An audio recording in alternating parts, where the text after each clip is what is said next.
एकदम महापुरुष जी।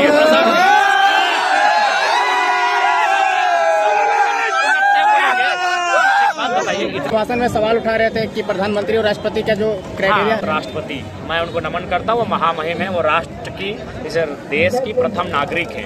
उनके प्रति मेरा आदर, उनके प्रति मेरा शीश सतबार झुक के उनको वंदन करते हैं। लेकिन एक भारत देश का संविधान जो है, वास्तविक प्रधान जो होता है वो प्रधानमंत्री होते हैं, लेकिन संवैधानिक प्रधान जो होते हैं वो राष्ट्रपति होते हैं। और अगर हम देश को अगर गिनने जाए, हमारी आबादी मान के चलिए अनुमान 1 अरब 40 करोड़ के आसपास है अनुमान।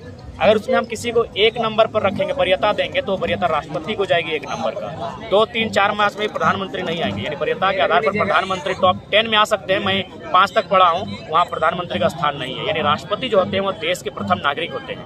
यानी इस देश में एक प्रोटोकॉल है, यदि किसी कार्यक्रम में राष्ट्रपति अतिथि बन के जाएंगे तो उस कार्यक्रम में प्रधानमंत्री को पहले जाना होगा, और दूसरी बात उनको राष्ट्रपति के स्वागत में खड़ा होना होगा। और ये हमारे राजा साहब को पसंद नहीं है। माननीय यशस्वी चक्रवर्ती सम्राट, देवों के देव सम्राट हमारे जो हैं आदरणीय श्री नरेंद्र मोदी जी, ये कहीं ना कहीं अपने आप को राजा मानते हैं, और ये उनमें उनका कसूर नहीं है। माननीय प्रधानमंत्री का 30% जनता भी चाहती है कि वो राजा बन जाए।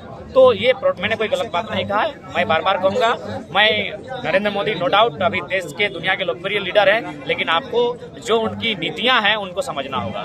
ये राष्ट्रपति का प्रोटोकॉल होता है। ठीक है, चलिए राम मंदिर की अभी बात नहीं करता हूँ। संसद का उद्घाटन हुआ था, संसद के उद्घाटन में राष्ट्रपति मैडम क्यों नहीं आई भाई? या फिर संसद के उद्घाटन के समय जो राष्ट्रपति थे क्यों नहीं पहुंचे, वहां भी प्रधानमंत्री क्यों पहुंचे? क्योंकि प्रोटोकॉल यही कहता है कि राष्ट्रपति अगर आएंगे या फिर आएंगी तो उनको खड़ा रहना पड़ेगा प्रधानमंत्री को, और उनका वेलकम करना होगा। और जो फिलहाल वर्तमान के हमारे प्रधानमंत्री जो अपने आप को स्वघोषित राजा मानते हैं, मानना भी चाहिए भाई। जब 30% आबादी उनको मान रही तो हम और आप कौन होते हैं? तो ये तो प्रोटोकॉल, हमने कोई गलत नहीं बोला है। दादा, जब छात्र 31 जनवरी को जब आंदोलन करने जा रहे थे तो आपने कहा था कि हम छात्रों के साथ हैं, और अभी छात्रों के 15 छात्रों के ऊपर FIR दर्ज हो गया, तो इसमें आप क्या कहना चाहेंगे? अरे अभी भी साथ है। तो जैसे लोग कह रहे हैं कि अभी तक जयराम महतो का स्टेटमेंट नहीं आया। क्या बोल रहे हैं? कल भी बोले, आज भी बोले। आप लोग का एक बात हम बोले, मीडिया वालों के लिए आपसे रिक्वेस्ट होगा कि आप लोगों के अनुसार मत चलिए। आप लोग एकेडमिक लोग हैं, हमारे लोग बहुत सारे हैं जो एजुकेटेड नहीं है, जो मैंने अप टू डेट नहीं रहते। आप जब अप टू डेट है, जिस दिन से आंदोलन हुआ है लगातार हम मीडिया में बयान दे रहे हैं, तो फिर आप कैसे ये सवाल कर सकते हैं भाई? पोस्ट आया हुआ था। क्यों पोस्ट पे आपको जाना? आप फैक्ट चेक क्यों नहीं करते? मीडिया का पहला काम होता है फैक्ट चेक करना। आप फैक्ट चेक की क्यों नहीं बात करते? हम जब से ये मूवमेंट हुआ है तब से हम स्टेटमेंट दे रहे हैं, तो आप मेरा पक्ष रखिए उसके पोस्ट को लेकर कि नहीं जयराम महतो का स्टेटमेंट है। आप लोग मीडिया को मैं बार बार कहता हूँ, मैं पढ़ा लिखा तबका मानता हूँ, मैं एकेडमिक मानता हूँ। और आप अगर एकेडमिक होने का परिचय नहीं देंगे तो दुर्भाग्य नहीं होगा कि आप किसी के फेसबुक पोस्ट पर आ गए जिसको 2 लाइक नहीं मिलता है और सवाल करने आ गए। यार फेसबुक तो 10 लाख, हमारे फ्रेंड में 1,59,000 लोग हैं, तो आप उनके सवालों को लेंगे हमसे? आपको लगे जेन्युइन, फैक्ट को जांच करने के बाद सवाल को लीजिए। जब इस मुद्दे पर हम स्टैंड दे चुके हैं, बयान दे चुके हैं, अपने संबोधन में बयान दे चुके हैं, मुझे लगता सवाल है। जयराम जी, आपके पास कोई ऐसा प्रूफ है कि आप कहते हैं कि इसके लिए आपको क्या बोलिए? जयराम जी, आपके पास क्या ऐसा प्रूफ है कि आप बोलते हैं कि इसका ऑस्ट्रेलिया में कपड़ा का दुकान इसके पास इतना है कि बस जनता को भड़काने के लिए सब बातें? नहीं, ये सच्चाई और आप भी जानते हैं।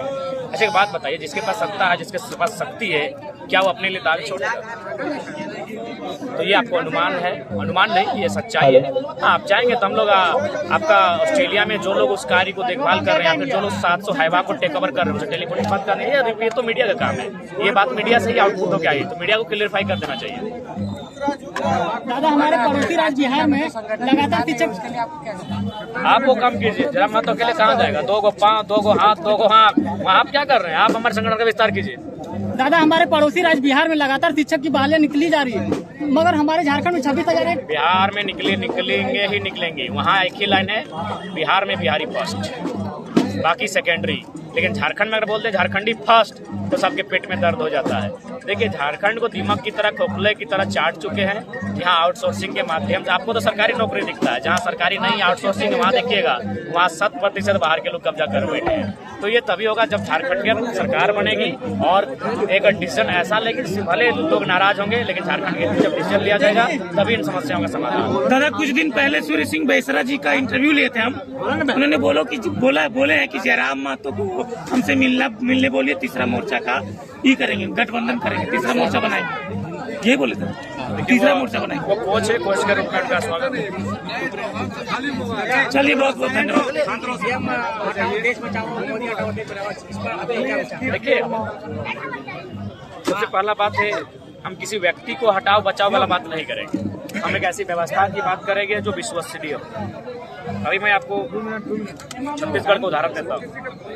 छत्तीसगढ़ में बाकी राज्य में चुनाव पर क्या हुआ नहीं हुआ, लेकिन छत्तीसगढ़ में भारतीय जनता पार्टी इसलिए चुनाव जीतना चाहती थी क्योंकि वहाँ अडानी को हंसदेव का जंगल चाहिए था। ये लोकतंत्र के लिए शुभ संकेत नहीं है। झारखंड में बार बार संकट क्यों आ रहा है, अभी आपको बता देना चाहते हैं क्योंकि चाहते हैं कि भारतीय जनता पार्टी का राष्ट्रीय शासन लगे और अडानी का जो कोल ब्लॉक है जिसका विस्तार करने के लिए ग्रामीण रोक रहे हैं, इसे बड़का गाँव गोंदलपुरा वहाँ आसानी सुविधा, और ये लोकतंत्र के लिए शुभ संकेत नहीं है। इसीलिए मेरा मानना है अगर आप सत्ता में हैं, आप अगर शक्ति में हैं तो लोगों के लिए हितार्थ के लिए रूल बनाइए। एक आदमी के लिए देश मत चलने दीजिए, एक व्यक्ति के लिए देश मत चलने दीजिए। हंसदेव जंगल में हजारों आदिवासी रहते हैं, हजारों जीव जंतु जंगली लोग रहते हैं, जंगली पशु रहते हैं, माफ कीजिएगा जंगली पशु रहते हैं, जीव जंतु रहते हैं, नाना प्रकार का मैंने वहाँ औषधि पाया जाता है।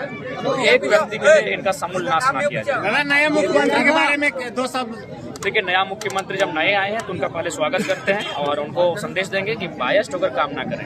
अगर एसआईटी का गठन हो तो पेपर लीक हो रहा है उनके लिए हो, ना कि जो छात्र आंदोलन कर रहे हैं उनके लिए हो। ये ऐसे में आपको भविष्य में लोग कहीं ना कहीं डरा हुआ मानेंगे कि आप छात्रों से डर गए। आप बायस्ड होकर काम ना करें, जो आपकी आलोचना भी करें ना उसकी सुनिए और उसका समाधान करने की चेष्टा कीजिए। यही राज्य के मुखिया का कर्तव्य होता है, यही देश के मुखिया प्रधानमंत्री का कर्तव्य होता है। जयराम महतो अपने भाषण के दौरान बोलते बोलते गुस्सा क्यों जाते, इतने गुस्सेले क्यों हो जाते हैं? टाइगर है, टाइगर नाम कह दिया गया, पहले पता नहीं है कि नहीं, गुस्सा होना स्वाभाविक है।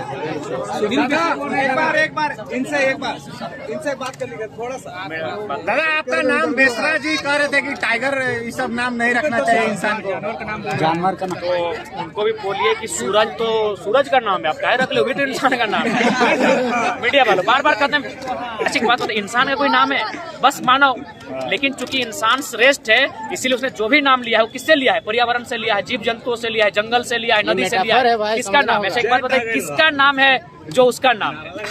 किसका नाम है जो उसका नाम है बताइए? दीपक है तो दीपक दिया का नाम है, दीपक दिया का नाम है, प्रदीप दिया का नाम है। मेटाफर है, इंग्लिश में मेटाफर आता है। बिल्कुल, किसका नाम उसका है बताइए? सूरज सिंह बेसरा में जो सूरज है तो सूरज का नाम है, वो आपका नाम कहाँ है? गलत बात है भैया। आप अगर सिंह लिए, जिसे बहुत अपना नाम सिंह लिखता है वो तो खुद ही सिंह लिखते हैं,